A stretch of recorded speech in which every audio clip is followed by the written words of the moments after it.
The Ark stood tall now, curved in promise and humming in rhythm, but it was not yet stable. Structure alone would not carry it through the gate.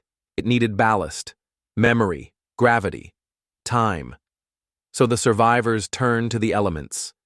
The trees, long companions of silence, offered gifts in seasonal sequence. Spring vinewood to carry breath, summer figwood to store light, autumn ironwood to hold strength, winter's crystal bark to remember the frost of endings. Each harvested with care, their arrangement whispered the Ark into resonance. Then came the stone. Greed entered quietly, as it always does. The urgency to finish, to anchor the last mass core, drove workers to quarry too deep, too fast. Stones cracked, carts overturned.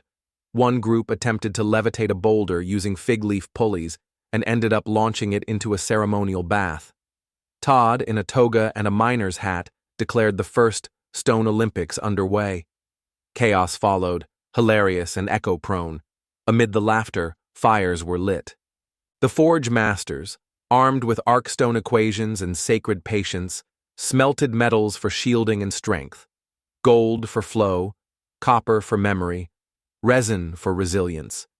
They sang while mixing, calculated while breathing. It was not metallurgy, it was a hymn. And when all was ready, the people gathered. Each carried a symbol, a twig of spring wood, a smooth stone, a glinting droplet of metal. They marched silently to the Ark's core, placing their tokens into the harmonic node. A pulse rang out, not sound, but sensation, memory folding into form. Todd led the Ballast parade, of course.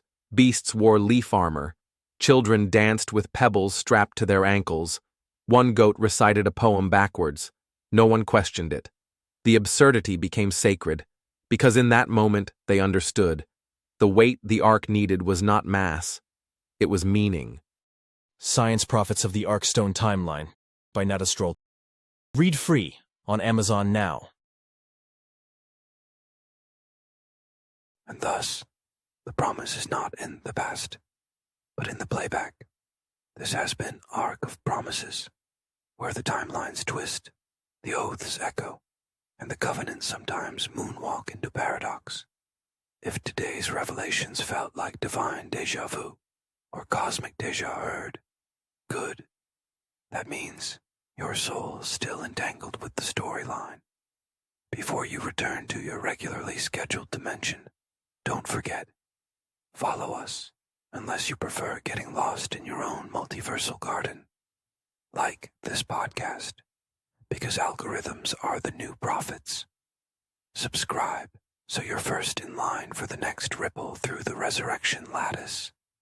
And most importantly, share this with your temporal neighbor, before they realign out of phase. This is Sidoni Nukamoto, Time Lord in exile, narrator in defiance, reminding you, the arc never ends. It just reloads the next scene. Until next time, stay aligned, stay anomalous, and remember, even broken promises leave quantum breadcrumbs. Roll the starlight outro.